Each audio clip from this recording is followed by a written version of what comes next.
సాక్ష్యమిచ్చేదా మన స్వామి యేసు దేవుడంచు సాక్ష్యమిచ్చేదా సాక్ష్యమిచ్చేదా మన స్వామి యేసు దేవుడంచు సాక్ష్యమిచ్చేదా సాక్ష్యమనగ గనిన వినిన సంగతులను తెలుపుటై సాక్ష్యమనగ కనిన వినిన సంగతులను తెలుపుటై సాక్ష్యమిచ్చు కొరకు నన్ను స్వామి రక్షించినంచు సాక్ష్యమిచ్చేదా మన స్వామి యేసు దేవుడంచు సాక్ష్యమిచ్చేదా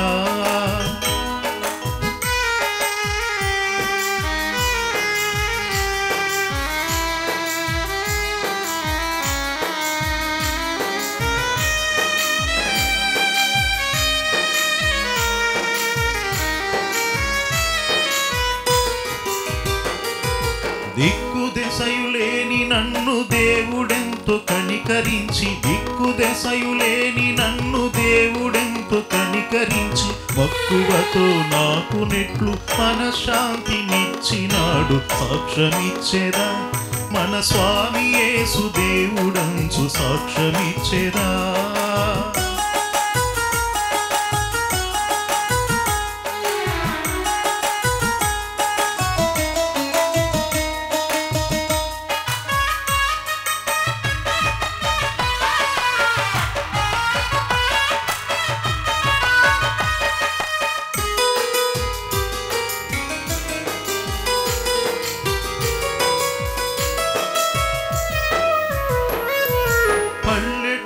జనుల రక్షణ భారమున పైని గలదు పల్లెటూళ్ళ జనుల రక్షణ భారమున పైని గలదు పిల్లలకును పెద్దలకును ప్రేమతో నా స్వానుభవము సాక్ష్యమిచ్చేదా మన స్వామి యేసు దేవుడంచు సాక్ష్యమిచ్చేదా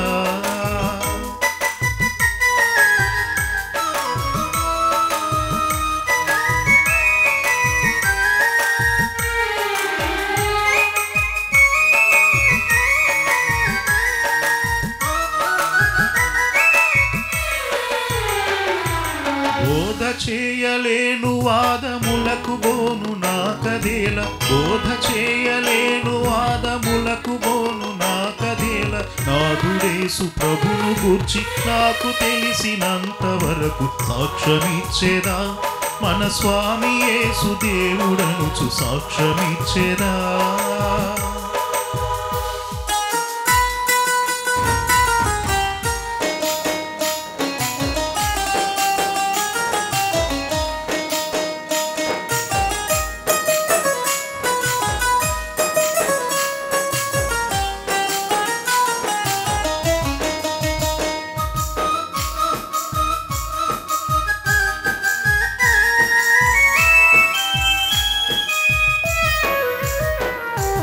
పాపులకును మిత్రుడంచు ప్రాణముసగి లేచెనంచు పాపులకును మిత్రుడంచు ప్రాణముసగి లేచెనంచు పాపముల క్షమించునంచు ప్రభుని విశ్వసించుడంచు సాక్ష్యమిచ్చేదా మన స్వామి యేసు దేవుడనుచు సాక్ష్యమిచ్చేదా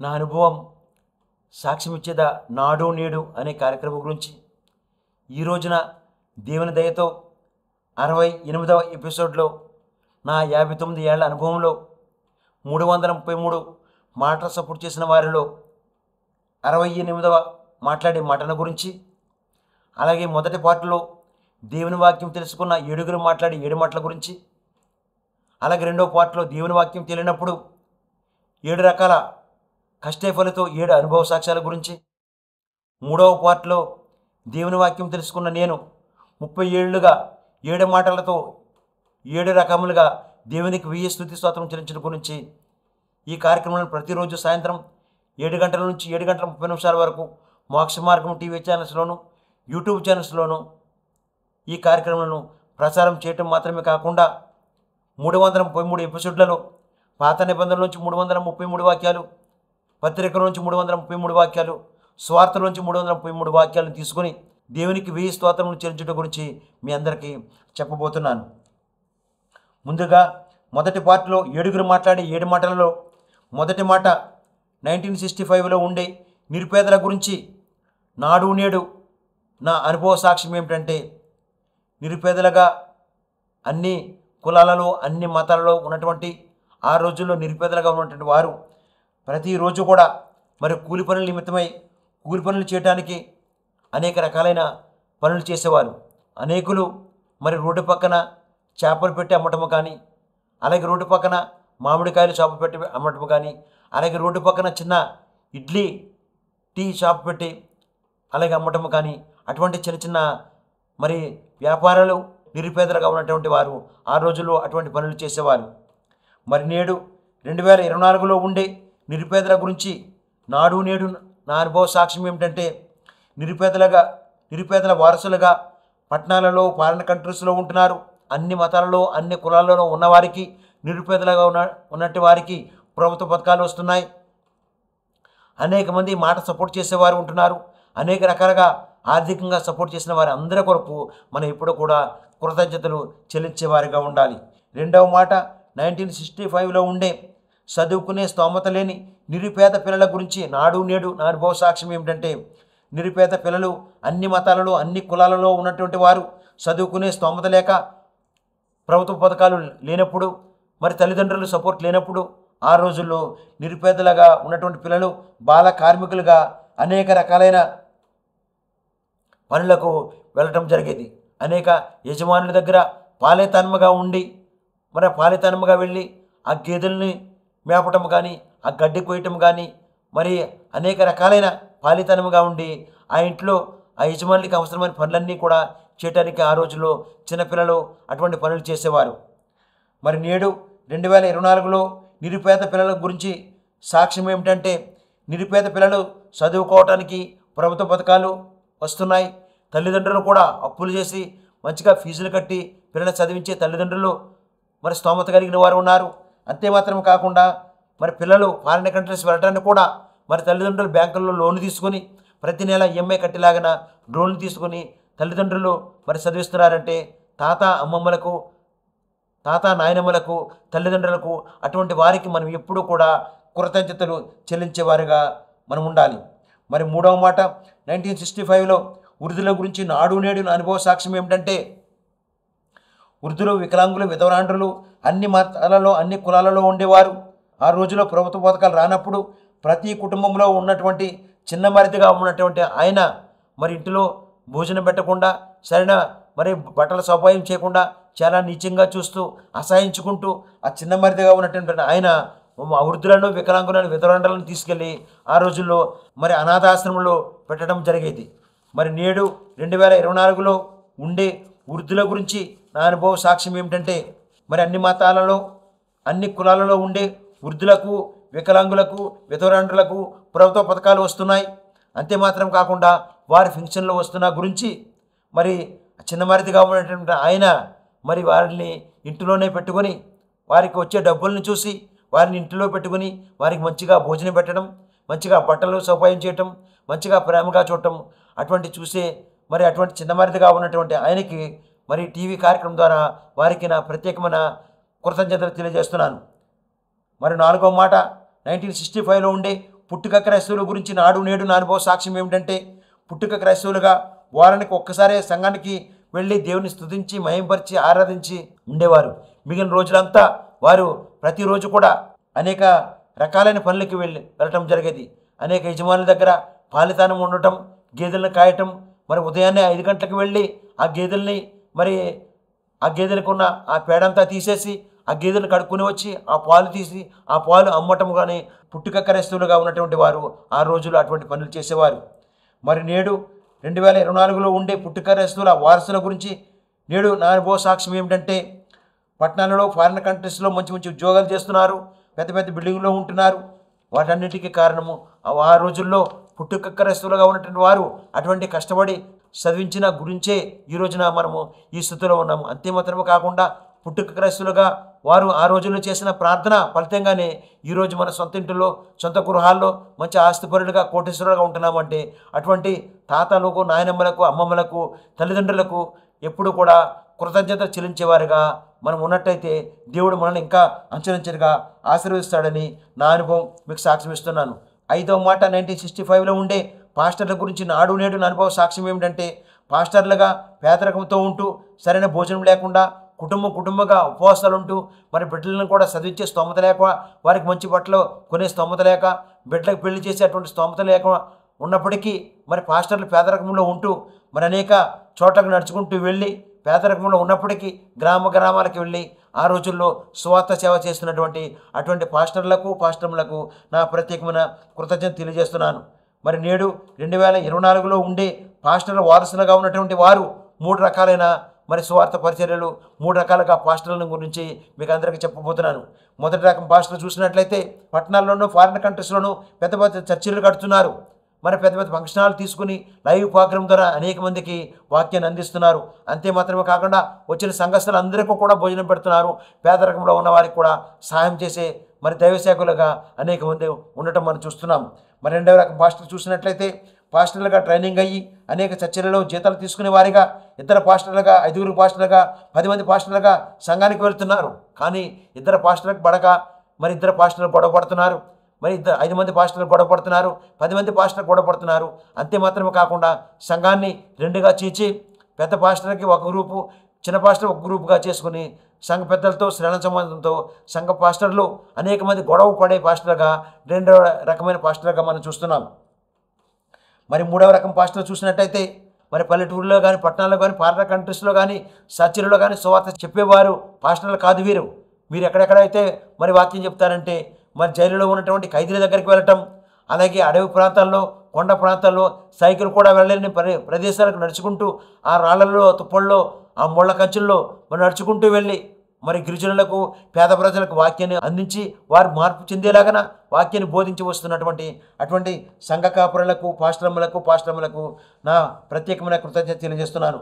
6వ మాట 1965లో ఉండే సంఘస్థుల గురించి నాడు నేడు నా అనుభవ సాక్ష్యం ఏమిటంటే, నాడు సంఘంలో ఉండే ట్రెజరరు, సంఘ పెద్దలుగా, శ్రేణ సమాజముగా అందరూ కలిసిమెలిసి, యవనస్తులు సంఘ కుటుంబాలుగా అందరూ కలిసిమెలిసి సంఘ పరిచర్యలు పాలిభాగస్తులుగా దేవునికి భయపడి ఆ రోజుల్లో మరి సంఘ పరిచర్యలు పాలిభాగస్తులుగా ఉండేవారు.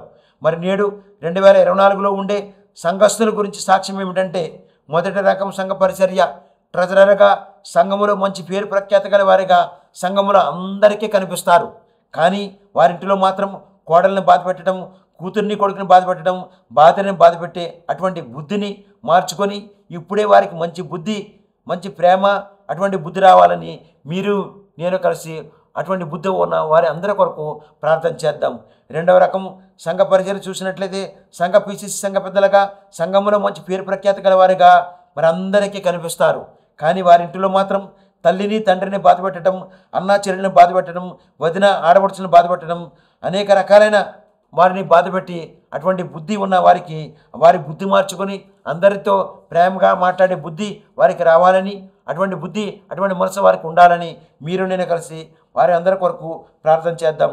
3వ రకం సంఘ పరిచర్య చూసినట్లయితే శ్రేణ సమాజముగా, ట్రెజరర్గా, ప్రెసిడెంట్గా పేరు ప్రఖ్యాతి గల వారిగా, పెద్ద ప్రార్థన పరురాలుగా, పెద్ద భక్తి పరురాలుగా ఆ సంఘంలో స్త్రీలందరికీ మరి కనిపిస్తారు. కానీ వారింట్లో మాత్రం కోడల్ని బాధపెట్టడం, కొడుకుని బాధపెట్టడం, కొడుకు పిల్లల్ని తిట్టడం, కూతురు పిల్లల్ని ఒక రకంగా చూడటం, మరి అత్త మామలను తిట్టడం, తల్లిదండ్రులు తిట్టడం, అక్క చెల్లెల్ని తిట్టడం, అక్క బావలను తిట్టడం, అనేక రకాలుగా బాధ పెట్టే బుద్ధి వారికి దేవుడు తీసేసి మంచి బుద్ధి, మంచి మనసు వారికి రావాలని అటువంటి బుద్ధి ఉన్న స్త్రీలందరి కొరకు మీరు నేను కలిసి ప్రార్థన చేద్దాం. 4వ రకం సంఘ పరిచర్య చూసినట్లయితే సండే స్కూల్ యూత్ వారికి టీచర్స్లుగాను, పాటలు పాడటంలోనూ, వాక్యాలు చదవటంలోనూ సంఘంలో అందరికీ మంచిగా కనిపిస్తారు. కానీ వారింటిలో అందరినీ బాధ పెట్టడం, భర్తను బాధ పెట్టడం, మరి తోడుకోవాలని బాధ పెట్టడం, వియంకుడిని విపరాలను బాధ పెట్టడం, అంతే మాత్రం కాకుండా శ్రేణ సమాజంలో ఉన్న శ్రేణులను బాధ పెట్టడం, సంఘ పాస్టర్లను బాధ పెట్టడం, సంఘ పెద్దలను బాధ పెట్టడం, అటువంటి బాధ కలిగించే మాట్లాడే అటువంటి బుద్ధిని, వారికి ఉన్న బుద్ధిని దేవుడు తీసివేసి మంచి బుద్ధితో, మంచి మనసుతో అందరితో సమాధానంగా మాట్లాడే మనసు వారికి రావాలని మీరు నేను కలిసి ప్రార్థన చేద్దాం.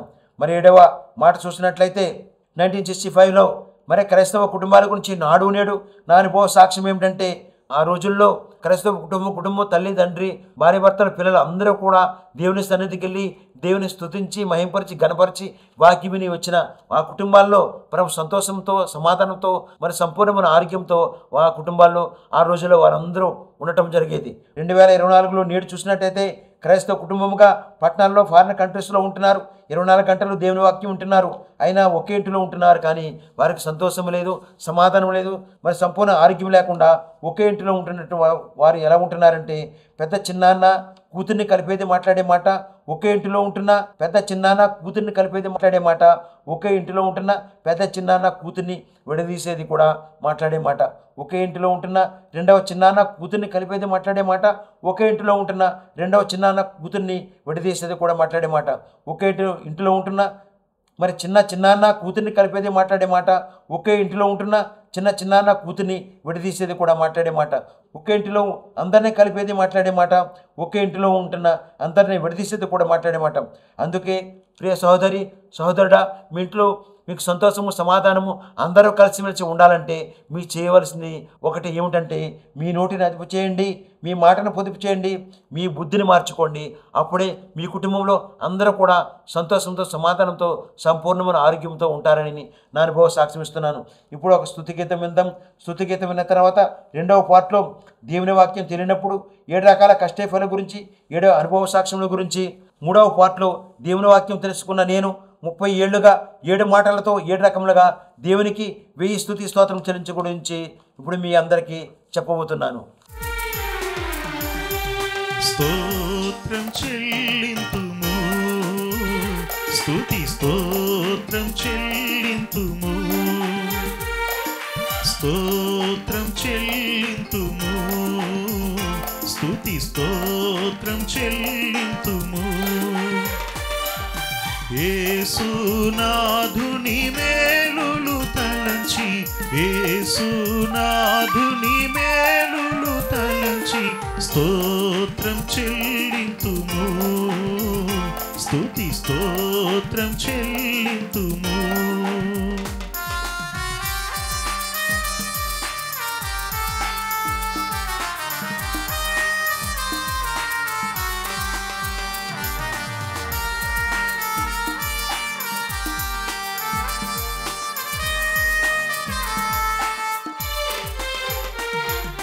సియోను మార్గములో పలు శోధనలు రాగా, సియోను మార్గములో పలు శోధనలు రాగా, సాతాన్ని జయించుటకు విశ్వాసమునిచ్చితివి, సాతాన్ని జయించుటకు విశ్వాసమునిచ్చితివి. స్తోత్రం చెల్లింతుము, స్తుతి స్తోత్రం చెల్లింతుము.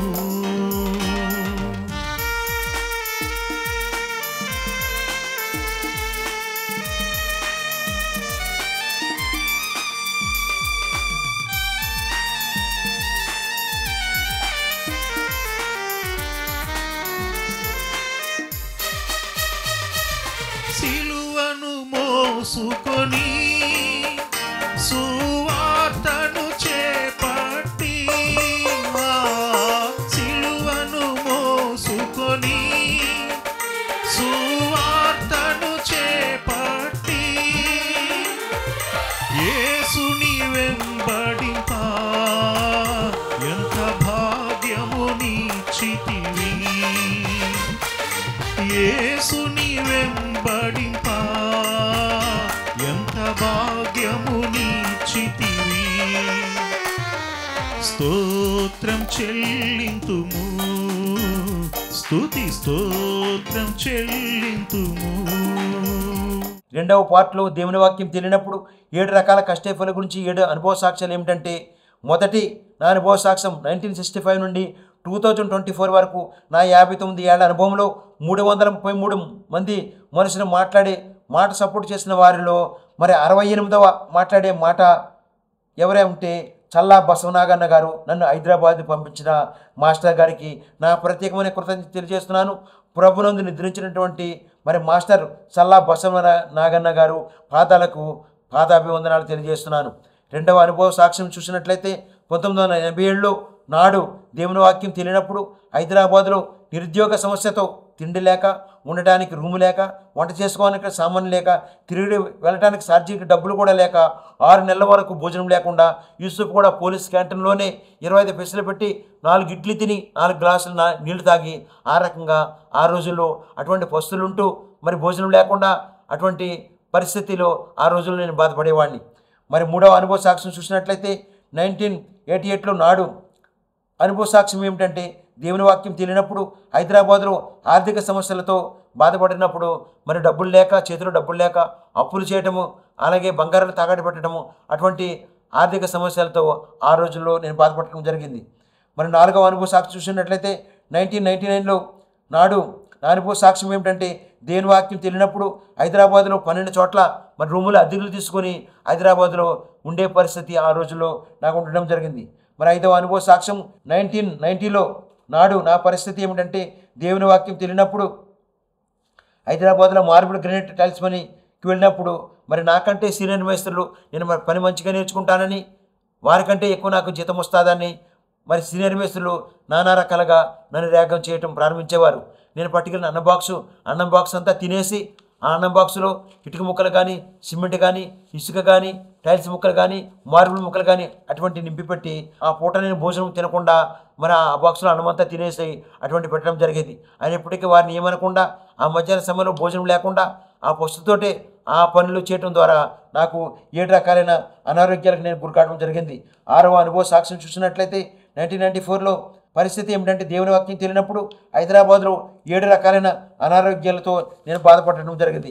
7 రకాలైన అనారోగ్యాలలో మరి 4వ రకమైన అనారోగ్యం ఏమిటంటే 24 గంటలు జ్వరంతో బాధపడుతూ జేబు నిండా మరి బిళ్ళలు పెట్టుకుని తిరగడం జరిగేది. ఎప్పుడైతే అనారోగ్యాలతో బాధపడేవాడినో ప్రతిరోజు కూడా జ్వరంతో పని మానకుండా ప్రతిరోజు పనికి వెళ్ళినప్పటికీ మరి ఇంటికి జ్వరంతో వచ్చేవాడిని. జేబు నిండాగా ట్యాబ్లెట్లు తీసుకుని మరి పొద్దున్న, మధ్యాహ్నం, సాయంత్రం ట్యాబ్లెట్లు మింగినప్పటికీ తగ్గకుండా ఉండటం వల్ల అనేక రకాలుగా అనారోగ్యాలకు గురవడం జరిగింది.